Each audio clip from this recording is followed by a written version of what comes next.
It's like I don't feel like I should be telling my stories over and over again because I feel that there are other trans sisters out there whose stories is as important as mine.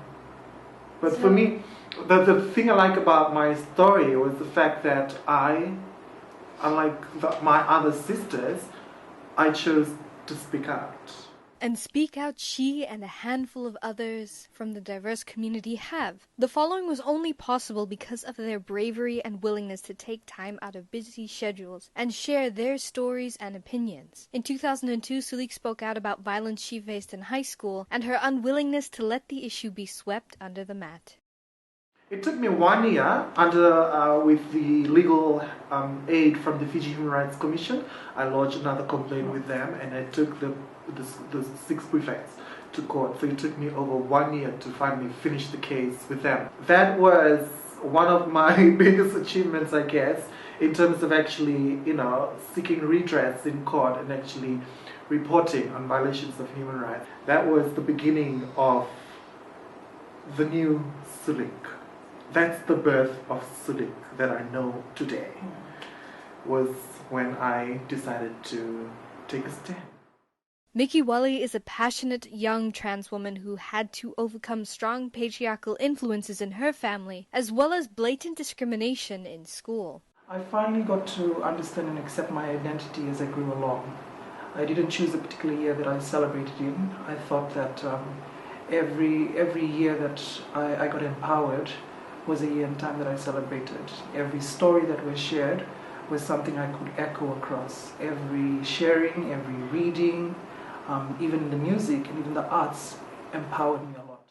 Accepting oneself is never easy. Lionel Rogers, an openly gay peer educator, explains. I didn't really accept the fact that I was gay because of the community, because of my family's expectations. So what I did was I tried to change. So I tried desperately to conform with what my family wanted, with what my parents wanted, and I started punishing myself for that. So a lot of suppression, a lot of pretending, and I guess that affected me mentally. I went into depression, and throughout high school it was the same thing, having a brother that would follow me around, and the bullying in school. So I guess it was friends and my mom, and a few really close friends that helped me go through it. And while many from the LGBTIQ community live or at least experience at some point severe mental turmoil, formal health services seem to offer no relief. Mental health plays a very important role, and mental health systems and services in our country is not that much of the expectation and standard where a lot of the trans women sisters that have suffered come forth. And to address the gap, the need to be surrounded by support is critical. It is very important for people to have a circle of friends they trust, because when people create safe spaces for these young people, they're able to cope with the stresses that they're faced with, such as depression, such as bullying, abuse. They're able to talk about these issues and empower other young people. It's a long and slow process learning to accept yourself, but when you get there, you will get there. Everyone gets there in the end. Just to know that there is support and know that there are other people like you out there who are more than willing to help. Having that support group keeps people alive, keeps people going, keeps people, allows them to see a new day. Not many of us are fortunate enough to live through it. Some have completed suicide because of a lack of support, because of discrimination, stigma, because they're rejected by their families. So having no support equals death, simply.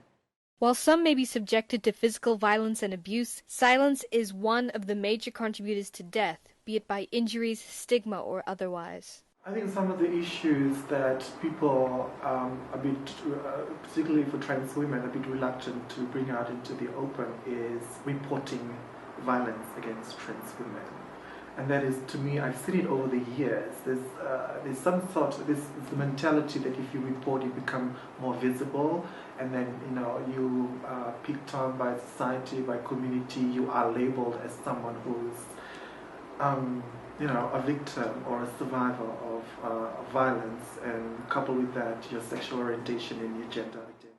Normalizing, then, discussions about, with, and for the diverse community is thus incredibly important in opening up spaces and providing strength to those who need it most. There needs to be more discussions around the LGBTIQ community. From experience, I just recently had a gender and suicide consultation in 3 divisions, and I noticed that there were not a lot of discussions around LGBTIQ issues. I visited the hospital, and most of the nurses don't know what LGBTIQ is about. Talking is important, talking about what you're going through, because the more you suppress those emotions, the more you get affected. One such way the LGBTIQ community is trying to open up spaces is through the annual Andisenikau pageant. Initially just a drag show, contestants in recent years have been pushing for change. One such individual is Atunaisa Drivatayawe. I went up there just to have a feel of what it's like being there, because people going up there on stage, walking on stage, dressed up, everything. In the past it's been like, yeah, hey, it's a laughing matter kind of thing. But now, it's sort of, what we're trying to do is to sort of change this and change people's mindsets so they can accept and learn to know us better. But why did this past year's contestants feel the need to be part of the pageant? Speaking at an afternoon tea held before the show itself, contestants Polly, Peniete, and Julie shared just that. With the Andisenikau, it's all about glamour and pose. But for being a trans woman, my everyday living is not glamour and pose. It's about freedom, expression, and being myself. That's my choice. So that's my platform of Andisenikau. Just to be recognized for who I am and what I believe in and what I stand for. Being in the pageant, I think for us contestants, for the daily issues, everything we go through, like the criticism and all these name callings and all, this is the hardest part. This is the hardest place. This is where we get more of the negative comments and all that. But I'm glad that I've entered the Andisenikau pageant, because it has made me a stronger person, to able to overcome all this negativity, and I'm glad to be part of Andisenikau because I can stand up for my fellow transgender friends and sisters that are not able to stand up for themselves. There are some transgender out there who are insecure, so basically I'm doing this also to make them see that not be scared, come out. No one's gonna hurt you, Yeah. In the tradition, the contestants were mentored by Benjamin Patel, Andisenikau from 2013.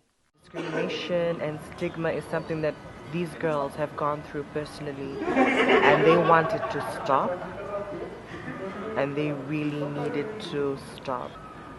When I was crowned Andisenikau, I was told that I wasn't trans woman enough, that I wasn't feminine enough because I grew my beard and I wore t-shirt and shorts. But I knew who I was, I accepted who I was, and you are subjected to change. Everything changes for the better. That change is seen in many areas of everyday life. While Sulik shared that trans women were hesitant to access health services because of stigma, the services themselves were growing to address the needs of people in all their diversities. So I really get good reception from the nurses, and I think it's because over the years the health ministry as well as civil society organizations have come together and talk about health sensitization. Mickey believes that while services are improving, there is still a need for the diverse community to be able to assert themselves and make a positive impact when the need arises. Being an empowered person to date, if I were to sit with someone that's of medical, highly esteemed profession that still is not sensitized, that would be the perfect time to gender embolden and sensitize the person there. Atunaisa echoes the need to start with the self. It comes back to us. Whatever decisions we make today, whatever things we're doing today, it will definitely affect the people that are coming.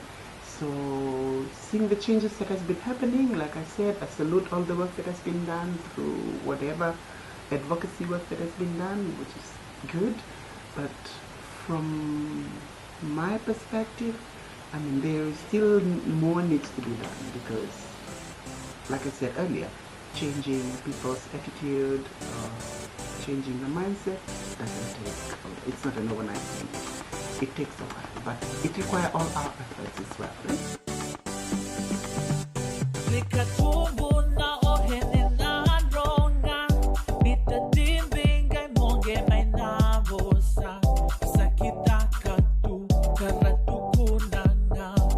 kondaki